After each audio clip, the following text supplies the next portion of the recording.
કેમ છો મિત્રો? જય યોગેશ્વર, જય સ્વામિનારાયણ, જય શ્રી કૃષ્ણ. હું છું શિલ્પાસ કિચન રેસિપીસમાં તમારું સ્વાગત કરું છું. આજે આપણે ફરસાણવાળાની દુકાને ફરસાણમાં પાપડી ગાંઠિયા કઈ રીતે બનાવે છે ને એ આપણે જોઈશું.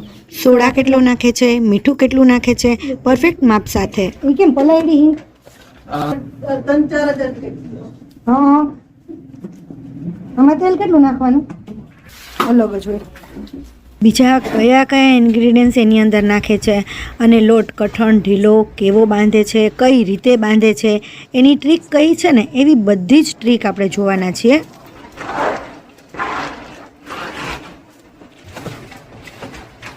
અહીંયા એમણે પહેલાં કઠણ લોટ બાંધી લીધો અને પછી પાણી નાખતા જાય છે, મસળતા જાય છે અને ફરીથી ઢીલો કરતા જાય છે. તો આવું શા માટે કરે છે? નોર્મલ જ પાણી લેવાનું, ગરમ પાણી જેવું કાંઈ ખરું? આમાં આપણે કેવું તેલ ગરમ કરશું?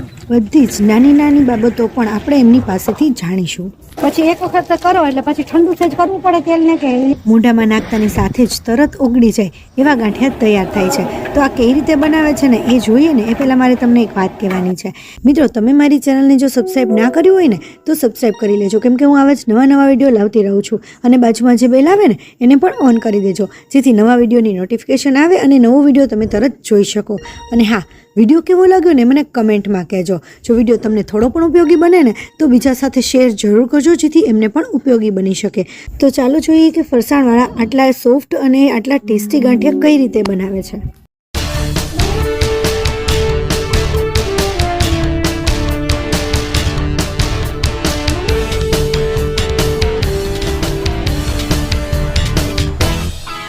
અહીંયા વજન કાંટાથી માપીને જ બધું પરફેક્ટ માપ લેવાનું છે. તો અહીંયા બેસન જે છે ને ઓસ્કારનો બેસન લીધેલો છે, એ બેસ્ટ છે પાપડી માટે એવું કહે છે. અહીંયા ટોટલ કેટલા કિલો લોટ લે છે એ આપણે ચેક કરીએ. તો આ બેસન છે ને એ લગભગ 6 કિલો કે 7 કિલો બેસન લે છે. આપણે પરફેક્ટ માપ જોઈ લઈએ. અચ્છા, 6 કિલો થઈ ગયો લોટ, બરાબર. ઓસ્કાર લોટ લીધો છે, 7 કરવાનો છે.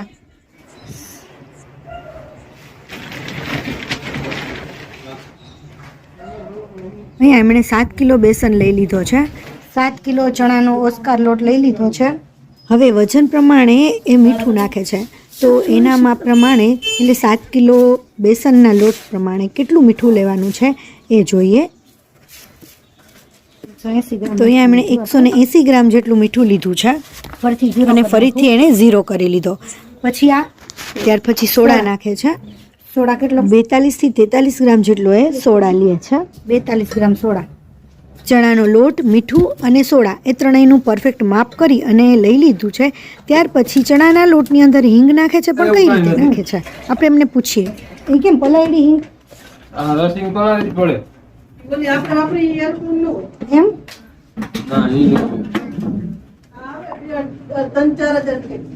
હા, આમાં તેલ કેટલું નાખવાનું? 7 કિલો હે એટલે મને 400 ગ્રામ જેવું. 7 કિલો છે એટલે 400 ગ્રામ.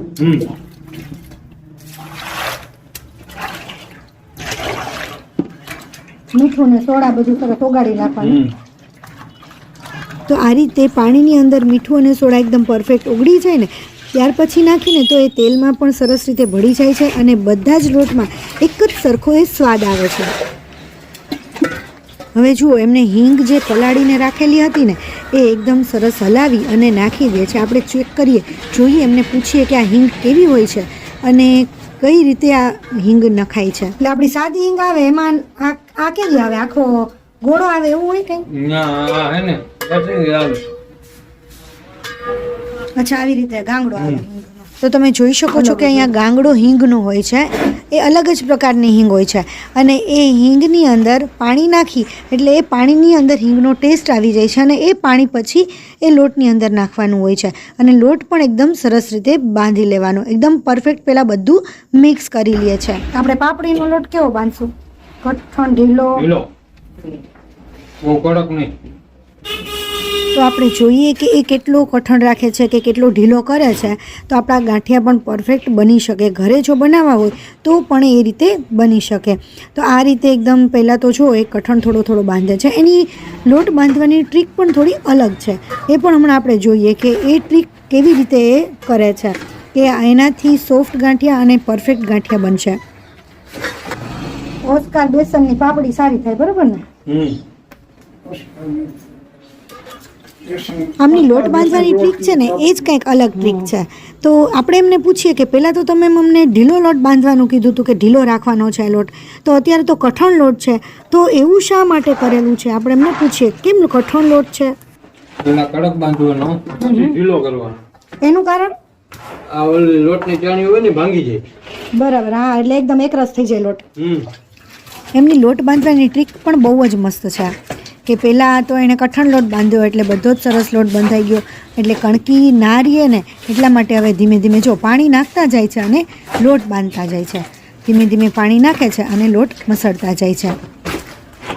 તો ક્યાં સુધી ઢીલો કરે છે, કેટલો ઢીલો કરે છે ને એ જોઈશું આપણે કે કેટલો ઢીલો રાખે છે, કે જે પાપડી માટે એકદમ પરફેક્ટ હશે.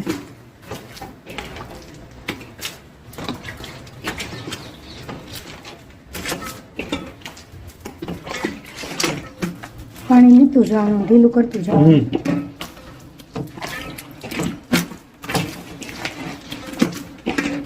નોર્મલ જ પાણી લેવાનું, ગરમ પાણી જેવું કઈ ખરું? નહીં, નોર્મલ જ પાણી.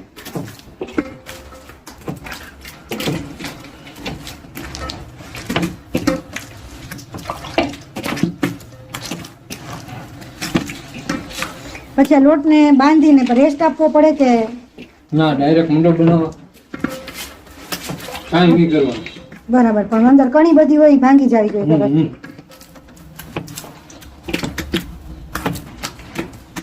લોટ બંધાઈ ગયો. તમારે બધો ચાળેલો જ લોટ હશે ને ડાયરેક્ટ, એટલે સરસ કણી નો રહે. અમારે ડાયરેક્ટ મિલેથી આવે ને લોટ, હા. એટલે તાજે તાજો આવે. હા હા, બરાબર. તો આપણે પણ એક વખત ચેક કરી લઈએ કે કેટલો સોફ્ટ લોટ બાંધેલો છે. તો આ રીતે આંગળી એકદમ ઇઝીલી અંદર વહી જાય છે. સાવ ઢીલો કહી શકાય ને એવો જ લોટ છે, એકદમ ઢીલો લોટ છે. હવે તેલ ગરમ કરવા મૂકે છે, તો આપણે એમને પૂછીએ કે તેલને કેટલું ગરમ કરીશું. આમાં આપણે કેવું તેલ ગરમ કરશું? આમાં મીડિયમ છે, બહુ ફૂલ નહીં. મીડિયમ તેલ રાખવાનું, બરાબર, બહુ ફૂલાય નહીં. બહુ આવું જમે નહીં.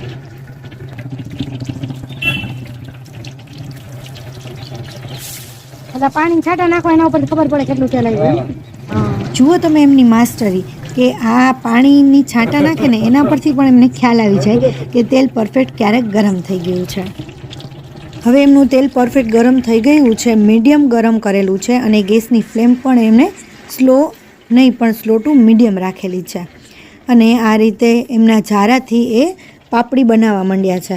જો આપણી પાસે ઝારો ન હોય ને તો જે પાપડી બનાવવાનું મશીનમાં જે ઝારી આવે છે એનાથી બની શકે, પરંતુ આના જેટલી પતલી નથી બનતી, થોડી એવી જાડી બનશે.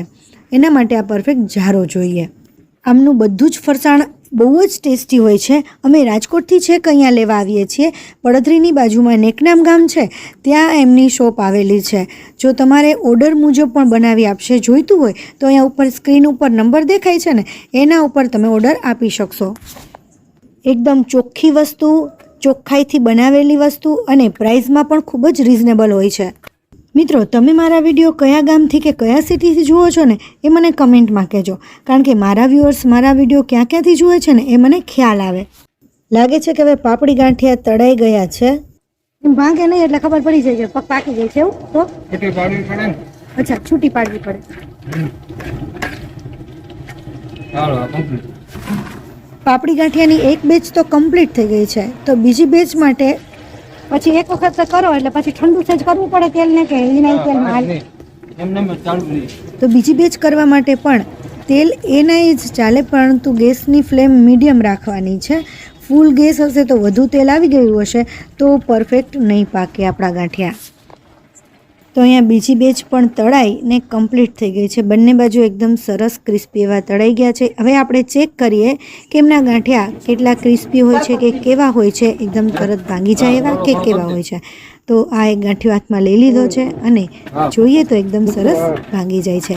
તો મિત્રો આવા જ સરસ ફરસાણવાળાના ગાંઠિયા તમે ઘરે એક વખત ટ્રાય કરજો, બહુ જ મસ્ત બનશે. મિત્રો તમને મારો વિડીયો કેવો લાગ્યો ને મને કમેન્ટમાં કહેજો. જો તમને થોડો પણ ઉપયોગી બન્યો હોય ને તો બીજા સાથે શેર કરજો, જેથી વધુમાં વધુ લોકોને ઉપયોગી બની શકે.